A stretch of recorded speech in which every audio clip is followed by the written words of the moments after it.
The night was colder than usual. The moon shone dimly through the clouds as a 15-year-old girl stood outside her own home, clutching a small torn bag of clothes.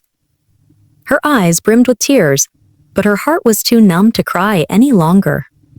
Her name was Emily Carter, and tonight, her family had decided that she no longer belonged in their lives. "Get out of here," her mother screamed, pointing toward the door. "We've had enough of you. You're nothing but a burden." Emily shook her head in disbelief. Mom, please, I'll do better. I'll help more around the house." Her older sister, Rachel, cut her off with a sneer. "You're useless, Emily. Always failing in school, always daydreaming. You're not like us. You'll never achieve anything." Her father's voice was final, cold as stone. "We've carried your dead weight. Long enough. You're 15 now, old enough to figure out life on your own. You eat our food, waste our money, and bring shame to this family." Out. Emily's legs shook beneath her, but she forced herself to stand tall. "Dad, I'm your daughter. How can you... don't you dare call me that again," he spat. "You're no daughter of mine." The door slammed behind her, leaving Emily shivering on the porch with nothing but the clothes on her back and the echo of her mother's last words. "You'll never be anything but a mistake." She stumbled into the dark street, feeling as though the world had collapsed on her chest. For the first time in her life, she truly believed she was alone. Nights passed with Emily sleeping on park benches, in bus stops, or under stairways. Cuties. Hunger gnawed at her belly, but the pain in her heart was far worse. Every time she closed her eyes, her family's voices haunted her. Burden, mistake, useless. But what they didn't know was that life had a way of remembering cruelty, and someday it would return to them tenfold.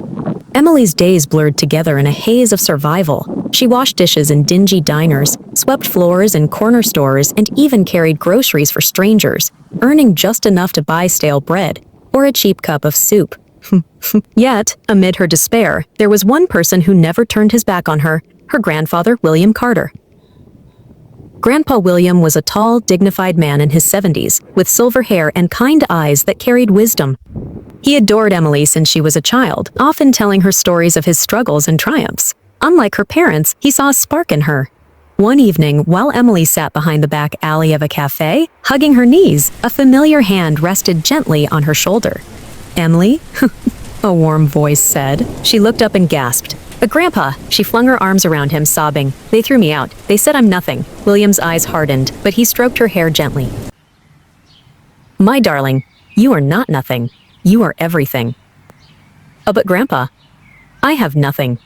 No home, no food, no one wants me." He pulled back, cupping her face in his weathered hands. "Listen to me, Emily. Life is cruel, yes, but you must not let their words define you. You are stronger than they'll ever admit. Mark my words. The day will come when those who call you a burden will crawl at your feet." Emily wiped her tears, clinging to his words like a lifeline. "You do really think so?" He smiled. "I don't think, my dear. I know."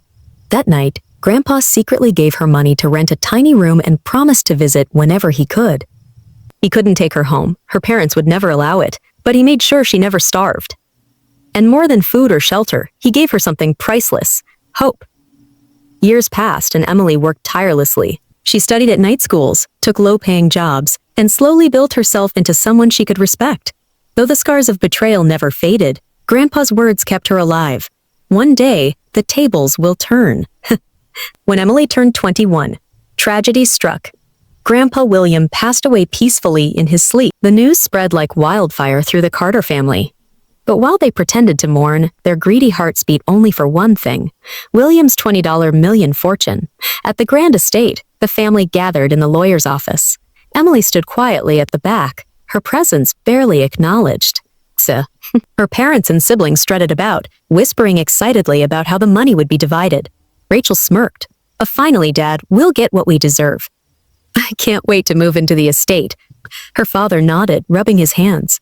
"Yes, the old man's wealth will secure us forever. Emily being here is just a formality. She won't get a cent." The lawyer, Mr. Henderson, cleared his throat, silencing the room. "As executor of William Carter's estate, it is my duty to read his last will and testament." Everyone leaned forward eagerly. Mr. Henderson read aloud. I, William Carter, being of sound mind, do hereby leave my entire estate, including assets, properties, and accounts, amounting to $20 million, to my beloved granddaughter, Emily Carter. The room froze. Emily's heart skipped a beat. What? Her mother's jaw dropped. That can't be right. Surely he meant to divide it. Rachel's voice cracked.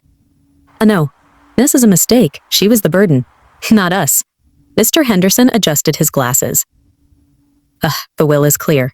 The entirety of Mr. Carter's fortune belongs solely to Emily Carter. Gasps and murmurs filled the room. Her father's face turned red with rage, while her mother clutched her chest in shock.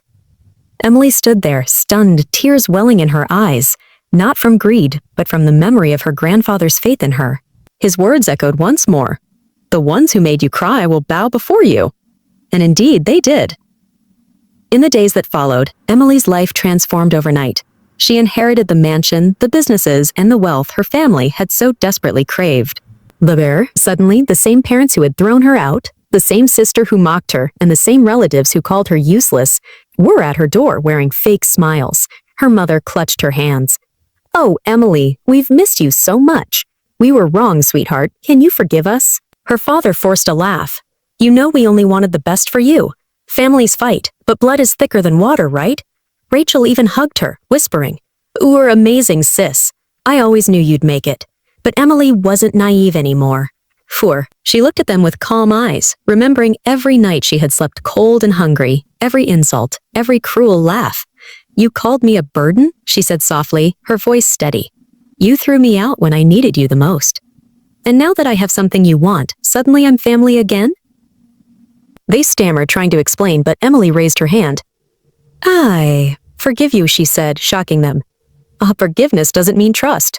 And it doesn't mean you get to share what was never yours. From that day, Emily chose her own path. She donated millions to orphanages, schools, and shelters for children who had suffered as she did.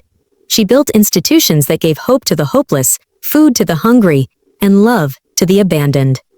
Her family, stripped of their illusions, returned to their lives of mediocrity, haunted by the knowledge that the very girl they cast aside had become everything they could never be. Emily stood tall, her heart filled not with bitterness, but with peace. Her revenge had not been loud or cruel. It had been silent, graceful, and infinitely sweeter. For nothing stung her betrayers more than watching her shine. And deep down she knew Grandpa was smiling, proud of the girl who rose from ashes and became the fire that lit the world.